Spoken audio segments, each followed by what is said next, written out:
Hi everyone, this is Psykid. Thank you for listening. To reward you for listening to me, I'm going to teach you how to foresee the future by learning from people in the past who has successfully predicted the future. And those were crazy predictions that came true, and here is the list. First, we have the midwife, a random midwife who delivered 3 baby girls, a triplet, on Friday the 13th. She prophesied that all of them would die, and the first one died before 16 years old, and the second one died before 21st years old. The final girl will die before she turned 23. So 2 of the first girl actually died. One died to a stray bullet, and the final girl, before she turned 23, she ran to the hospital and cried for help. Guess what? Next day she died too, due to over-breathing or something like that. See the news? It was only 1966.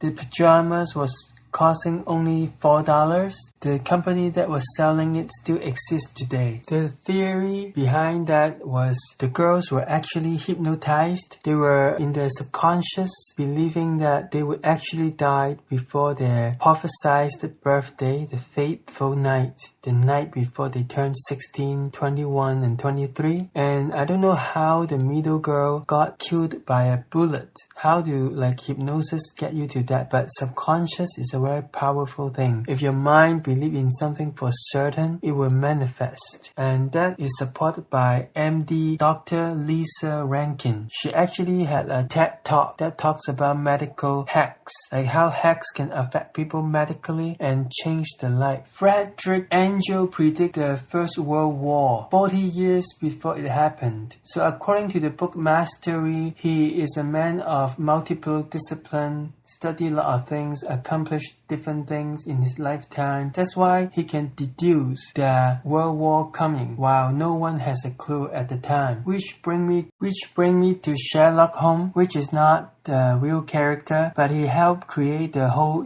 CSI. And that was 80 years before CSI exists. His creator, Arthur Conan, based this character on his mentor, who is a doctor. He can see a patient and then based on some small clue like receding hairline can deduce the disease the patient have. Unlike today doctor, they will send you through PET scan and mammograph to find out if you have cancer, which give you cancer because those tests are radioactive. So sometimes you predict the future by help creating it. Like write a novel and talk about something that haven't existed just yet, but you can inspire other people to create what you conceptualize in your novel, which is like Sherlock Holmes. And what's followed is Titanic. Morgan Robertson, he predicted in his novel that a ship named Titan, the world's biggest ship, is gonna sink after crash into an iceberg, which is exactly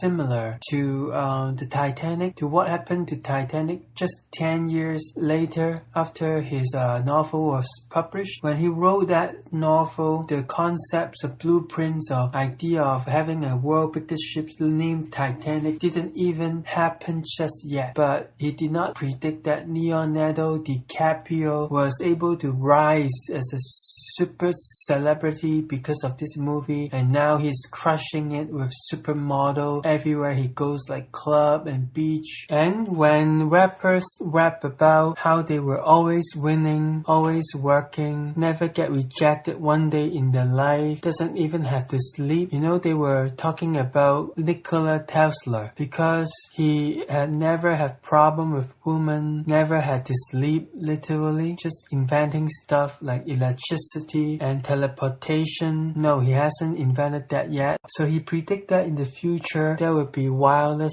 signal and we will each have our own apparatus, which is called cell phone nowadays. Da Vinci, of course, he created so many new concepts like helicopter, parachute, submarine, tank, machine gun, UFO, and wingman, like Birdman, those birdmen who can fly in the air.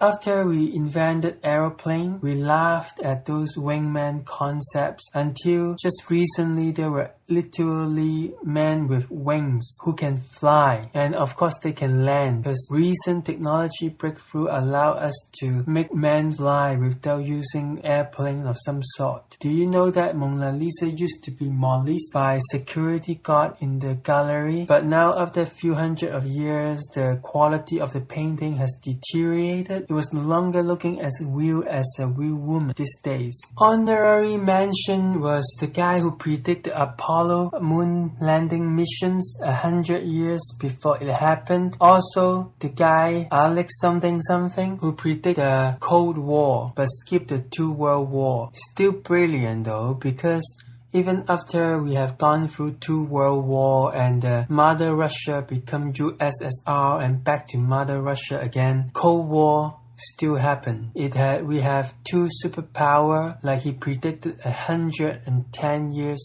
before Russia and United States emerged in victory from World War II. And no, Nostradamus were not a true prophet. He did not predict anything. He was a plagiarizer, and the translator claimed that his original text in French actually predicted something like the big fire, the revolution, and the World War, but no, none of that actually exists according to the source of truth, Wikipedia. And finally, you have Cake as well. He has predicted 109 things correctly, and he says by 2045 we will have immortality. And do you believe him this time? If there was a guy who have predicted 109 things correctly so far, would you believe a big prediction that he is making in 30 years? So invest in the stock market right now. I will tell you how, so that in 30 years you will have enough money to buy yourself immortality. But what's the point if you are like 60 or 90 years old by the time you can become immortal? And finally, you have me. I think I can predict the future. I can tell you what's gonna happen. We will